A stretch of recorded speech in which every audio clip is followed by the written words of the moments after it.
Sir, suggest violin string na maganda, open budget po. Wow, sana all open budget. Okay, nice. So assuming na maayos yung violin mo, you have a handcrafted instruments. Here's what I can recommend. Okay? Pero first things first, no?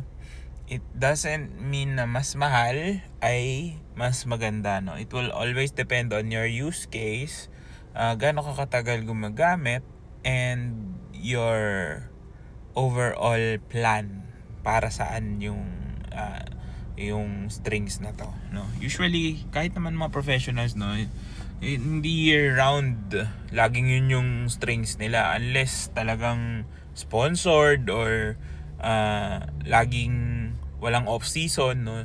Usually nagpapalit din sila ng medyo mas mura or mas angkop sa paggagamitan nila. Okay? So, with that being said, no, as I said nga, minsan nga yung higher price na strings ay mas madali pang pumangit yung tunog. So, hindi rin siya magiging advisable. So, I think pinaka maganda is something that you can use long term, no? Medyo mahaba yung longevity. The quality doesn't deteriorate as easy, and something na maybe dahil open budget, so yun, wag na natin problemahin yung budget. Okay, so I'm gonna suggest maybe 2 or 3 sets na pasok dun sa criteria na yun, no? Based on na experience ko. So number 1 would be the Dominant Pros. Okay, so around 4,800 to 5,000 pesos. Bakit Dominant Pro? Matagal yung buhay niya compared to the Dominant Regulars, no? Basta lagi mong ginagamit, hindi mo iiwanan sa case, no? Especially kung medyo malapit ka sa matubig na lugar, no? Malapit sa ocean or what, kasi baka mag-deteriorate siya agad. So kailangan lagi mo din ginagamit. So tuning stability is also good. So ayun nga, 4,800, it usually lasts me 6 months to a year kapag maalaga ka and hindi masyado masama yung panahon. Okay, another set of strings is the Larsen Il Canone line, no? Kahit alin doon, when it comes to longevity, halos pare-parehas lang. It lasts me almost a year din. Maganda yung sound, although yung mas higher tiers, mas mabilis mag-deteriorate yung sound nila. Some of the strings sa, let's say yung soloist and direct and focus, I think 6 weeks to 8 weeks, medyo mararamdaman mo na iba na yung tunog niya, no? Yung medium ata mas okay, pero hindi ganun kalaki yung ganda ng sound niya, no? So yun, pwede ng pangmatagalan. Okay? And then maybe sa Pirastro line, kung open budget, you could go with Obligatos or Eva Perazzi's. So yun, matagal din ang buhay, no? I know some people na pag nag-Eva sila 2 taon. Although kinakalawang na or hindi na maitono ng ayos, but hindi siya napuputol ng mabilis.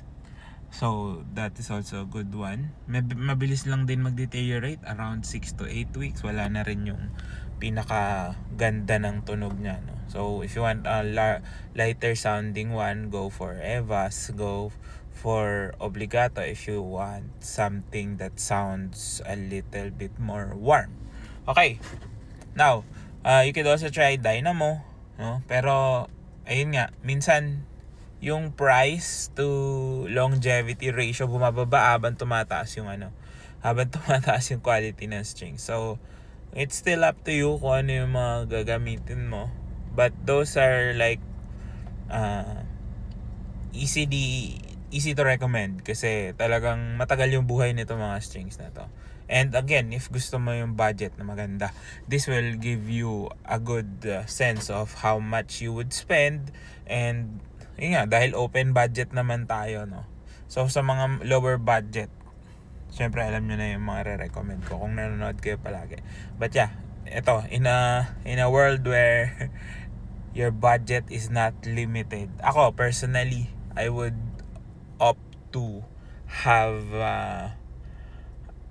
Il Canone soloist lagi, no? Kahit maging daily ko siya kung hindi limited yung budget ko, no? Kasi the price is around almost 6,000 pesos sa set, no? So, yung Dynamos din around 6 to 7,000. Nung last nga na nag-check ako, 8,000 pa eh. So, yun. Sa Eva, ganun na rin yata, no? 5 to 6K. And obligato yata medyo mas mababa, around 4,000. So, mataas talaga yung presyohan ng strings ng violin. And to be honest, mababa pa yon compared sa viola strings, sa cello strings, 'di ba? Pero yan, if unlimited yung budget mo, those are hindi ka magkakamali, no? Maganda yung sound, matagal ng konti yung buhay, no? And magiging mas stable siya i-play. Although yun nga, no, kung yung violin mo naman is hindi ganun yung price, I wouldn't recommend you buying something like that. So, sabihin na natin, kahit nga 10K yung violin mo siguro, I wouldn't recommend you buying those strings. Kasi these are soloist level strings. Kumbaga, yung tapo nila, yung lakas nila, talagang malakas. And baka sa use case mo, hindi rin siya maging applicable. But for daily use yan. Siguro, dominant pros na lang yung pwede natin sabihin na pang normal lang. Na medyo angat na rin, no? Yung quality.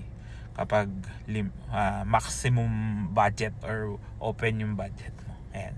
So again, strings, wag masyado kayong mag-isip kapag wala pa yung violin nyo sa ganung level. Even yung playing, no? Pag wala pa kayo sa level that you need those strings. Yes, minsan maganda mag-splurge on something, but it's gonna be a waste of money kapag hindi natin kayang pantayan yung skill na kailangan ng mga strings na yan. Because again, everything we put into our instrument is based on kung paano tayo tumugtog. Ayan. So sana nakatulong to, and good luck sa paghanap ng strings.